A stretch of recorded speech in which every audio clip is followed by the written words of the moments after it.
Please hit the subscribe button and hit the bell icon for notifications for our latest story.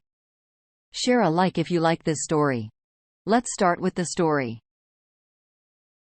As the days passed after learning about Laura's infidelity, I struggled with the whirlwind of emotions, disbelief, heartbreak, and a profound sense of betrayal.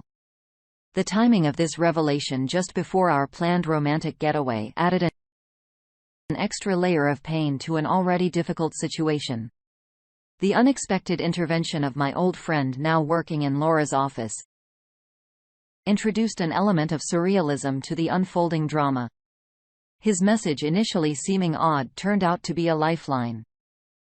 Learning about Laura's frequent meetings with her boss, Larry, and the rumors circulating about the nature of those encounters left me reeling. I expressed my gratitude to my friend for divulging this painful truth. And he, in turn, expressed sincere regret for the situation I found myself in. Despite the desire to confront Laura immediately, a mix of shock and emotional turmoil left me paralyzed, uncertain about how to initiate such a difficult conversation. Instead, I opted to maintain a facade of normalcy, playing it cool while concealing the storm of emotions within. Every interaction with Laura during this time felt like a balancing act requiring tremendous strength to mask the internal turmoil. The waiting game became a challenging period of introspection as I grappled with the conflicting emotions of love, hurt, and anger. Finding the right words to address the betrayal and summoning the strength to face the impending confrontation became an intricate dance between my shattered emotions and the need for a measured response. And daunting as I navigated the uncharted territory of a relationship in crisis. As I grapple with the shocking reality of Laura's betrayal, I sought solace from my father, who advised me to confront her immediately. However, in the midst of my suffering, a dark thought crept in, a desire for her to feel the pain I was enduring. My father urged me not to succumb to darkness, but his well-intentioned advice seemed to propel me further into it. I decided that she needed to suffer as I was suffering. The idea crystallized in my mind, sent her on the planned vacation alone, and stayed behind to pack up and leave. The plan was set into motion, and I waited patiently for the day of our vacation. At the airport, I insisted on carrying both our carry-on bags, including the one with her personal items and money. To her, it probably seemed like me being a helpful husband. When it was time to board, I let her go ahead, claiming I needed to call my mom for last-minute instructions about our cats. Unbeknownst to her, I watched as she boarded the plane without me. In the waiting area, the staff announced my name, and I approached them, claiming I had missed my flight. I arranged to be on the next one. She was stuck on the plane flying toward paradise alone. The adrenaline rush was intense, a surge of power in a situation where I felt powerless. Back home, I began packing, and when she landed, she called me frantic and worried.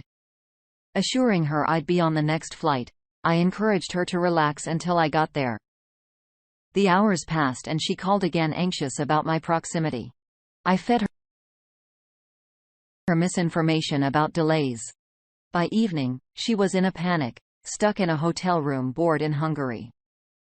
I promised to wire her money for food and suggested she enjoy a good meal and take a walk on the beach.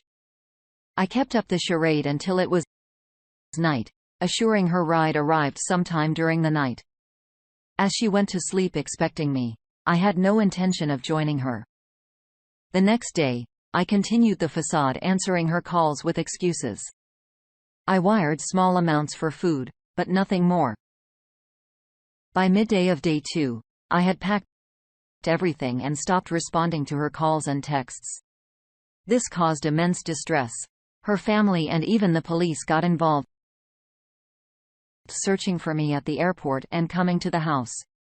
I didn't answer the door, and eventually, I stopped responding altogether. I know it sounds horrible, and I apologize to my parents for not taking my dad's advice, but I believe Laura needed to suffer for hurting me so deeply. In her distress, she wasn't in any danger. Just stuck in a difficult situation, not of her choosing.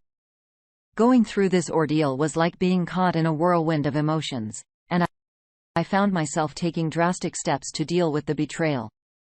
When my dad suggested involving the police to stop the search for me, I hesitated, but eventually made the call. The officer seemed amused at my bizarre situation, but maintained professionalism, assuring me he had to confirm my safety. Packing up my life into the car and pulling it out into the driveway marked a turning point. Laura's sister arrived, bewildered by the sight of my packed belongings. I had to break the news to her about Laura and Larry, and despite her initial anger about the vacation situation, she could see the profound impact it had on me. I asked her to wait a moment while I broke the news to Laura first. The call to Laura was both nerve-wracking and liberating. In a rehearsed monologue, I dropped the bomb about knowing about her affair, filing for divorce, and never wanting to see her again. Abruptly ending the call, I shut off my phone, leaving her in tears and confusion. Laura's sister, with tears in her eyes, offered me a hug and an apology before leaving. I can only imagine the shock Laura must have felt cutting off all communication. I remain steadfast in my decision. It may seem extreme, but I couldn't let her betrayal go unanswered. In a way, it felt like a form of poetic justice. Trading our life for a fleeting affair meant she had to experience true loneliness. But the story doesn't end there. I discovered that Larry, her boss, was also married. Taking matters into my own hands, I reached out to his wife, exposing the affair. This led to their divorce and even cost Larry his job when I reported everything to his supervisor. Shortly after, Laura lost her job too. As the chaos settled, an unexpected call came my way. Another person who had heard about my unconventional response reached out. A man who had been through a similar betrayal.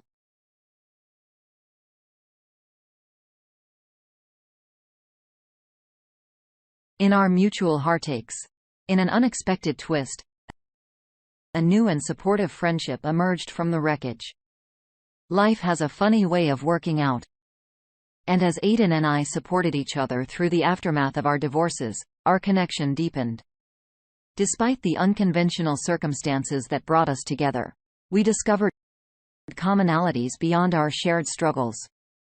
Our friendship evolved into something more, and it felt natural and right, a testament to the mysterious workings of the universe.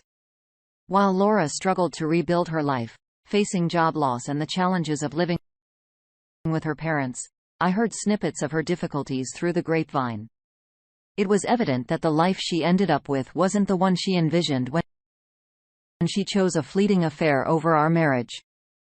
Larry too faced consequences for his actions, finding himself in a far cry from the high-powered career he once had. As Aiden and I continued to grow closer, our friendship transformed into love. Despite the caution born from past betrayals, we decided to take a vacation together. It was during this trip that we realized we were truly in love and ready to embark on a new chapter together.